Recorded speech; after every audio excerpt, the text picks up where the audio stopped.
Join అయిన మొదటి రోజే 10 మంది తీవ్రవాదులను ఎన్కౌంటర్ చేసిన ఈ young and dynamic police officer Radhakrishna ఎవరో కాదు, మన పోలీస్ కమిషనర్ నాగేంద్ర నాయుడు గారి అబ్బాయి.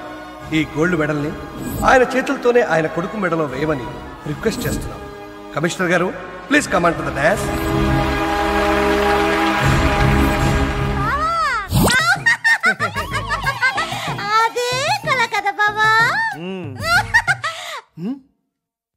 ఎన్నిసార్లు చెప్పానే నా టీ షర్ట్ వేసుకోద్దని?